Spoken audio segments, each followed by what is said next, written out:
My name's James Ellenson, as most of you know, and we're here today. I'm about to deliver a notice of claim, and I guess I'll read it out. And I think Sean has... Floyd, come on up here. This is Floyd. Floyd Oliver. He's an attorney, newly minted, who's helping me on this case. Okay. And he's actually the one that's going to actually go upstairs and deliver the notice of claim. Anyway, in order to sue a municipal corporation, you have to give a notice of claim, notice of intent first. So this is a prerequisite for us to filing a wrongful death and or civil rights 1983 action, whether it's in federal court or state court. So we're jumping through this hoop today. And I think Sean's got copies of the notice of claim that she can distribute later, but I'm just going to read it now.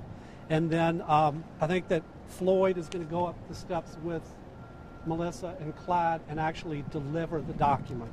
And then probably in the next week or two, we will file a lawsuit, whether it's in state court right there or federal court right over there.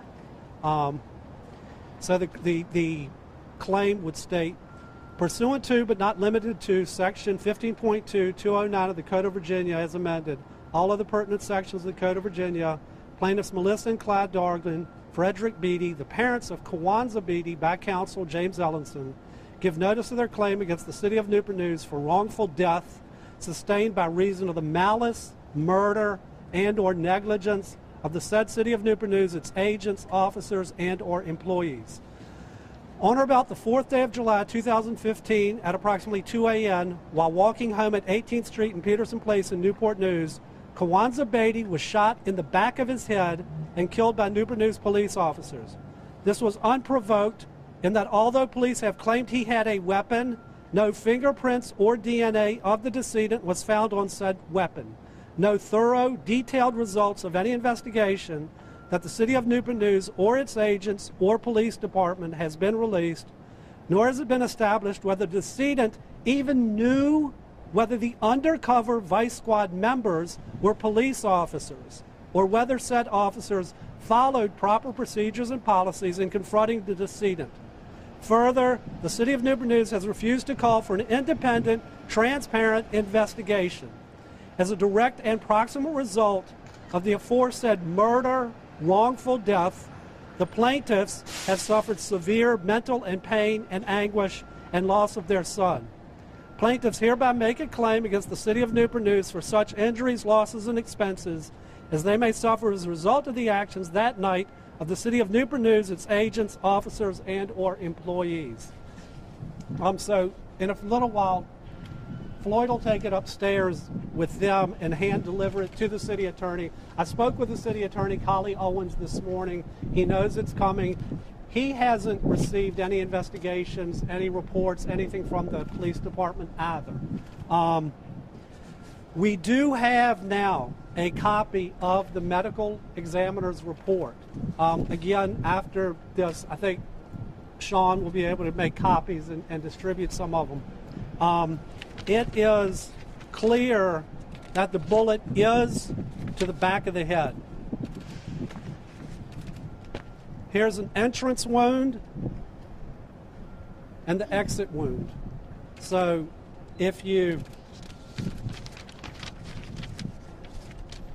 The entrance wound is to the left, according to this autopsy, is according to the left ear, about a few inches to behind the left ear, and the exit is above the right ear, which would indicate that the trajectory was from back to front. So I think that is consistent with what the funeral director was telling us, and it's consistent with what persons who viewed the body have been telling us. James, what does that mean? Put that into layman's terms for us. So, like, was he got shot in the back of the head? Running away?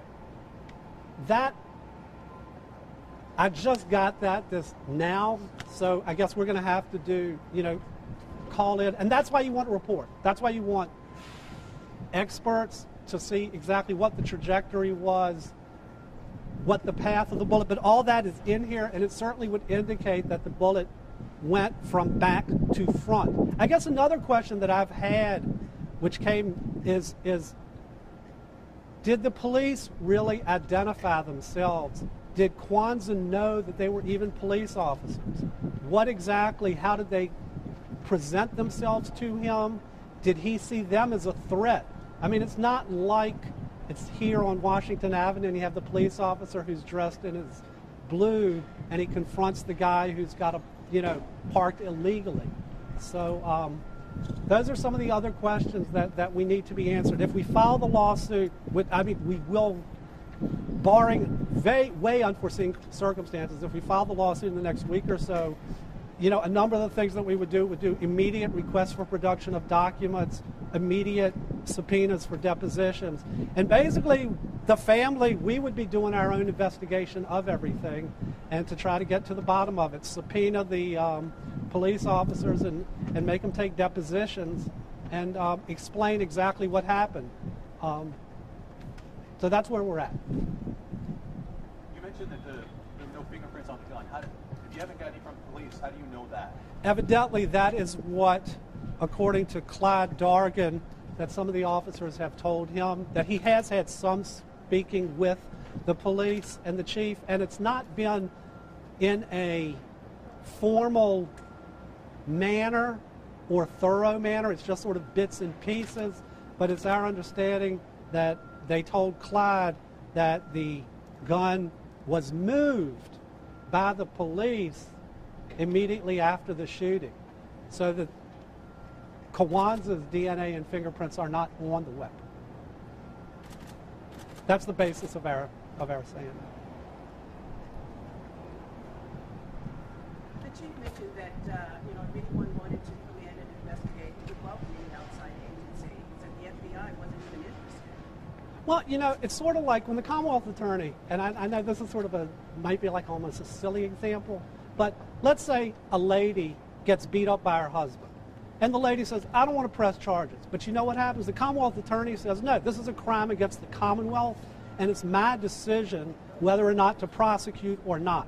It's the chief's responsibility to see that this is a fair, transparent investigation. It's not up to me. It's not up to any of these people to talk about that. It's up to the chief to open it up. If he has nothing to hide, it's sort of funny because just a few weeks ago we had something over in Hampton, and we did this at 10:30 in the morning on Hampton City Hall steps, Circuit Court steps, and by 4:30 in the afternoon, Hampton police had put the video on Facebook. It was fairly clear that it was simply a negligence, and they were very transparent and open about it. No, it's the chief's responsibility to do it. I mean, I don't want to get too far afield, but, Newport News, we have so many murders here. I represent so many young men with other young men. I mean, I'll just leave it at James, that. let me ask you this, though. In fairness to Newport News Police, right? Yeah. We cover, unfortunately, a lot of these Right, cases, right? Same cases. And yeah. it seems like for the first time, you had a department whose chief got on camera the day it happened. He did another news conference a couple of days later, and then he did another one just like 2 weeks ago. Doesn't it look like they're being open and transparent? Have you got their report? Have you got a report from them? Have you got none of us have a report from him. If he's transparent, then just give us the report. According to Mr. Owens, Collie was saying that they do 3 investigations. They do a professional standards investigation, an internal investigation, and then supposedly the homicide squad is going to be investigating the vice squad to see whether or not there's a criminal matter or not. We haven't gotten the results of any of those investigations. I mean, that's kind of why I'm standing here, upset a little bit. If I remember correctly, I think the chief said it would be, sometime in August, perhaps late August. You think that's taking too long? Yes, why can't he release some sort of preliminary investigation, some sort of preliminary report, especially in light of the fact the kid's shot in the back of his head?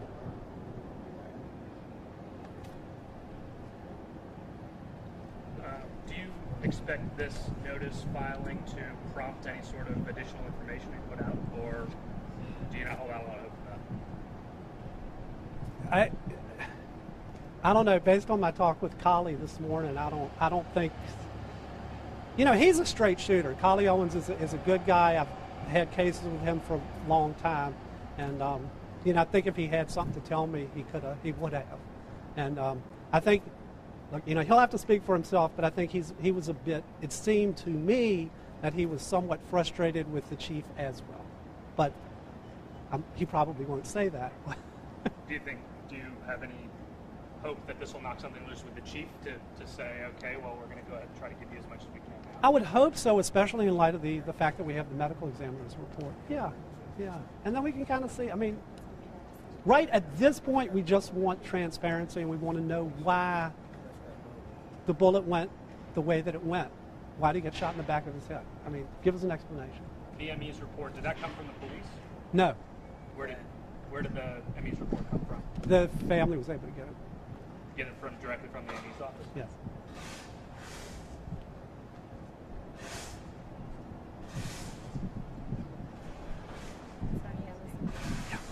I would like to address the question about the police chief. I would like to address your question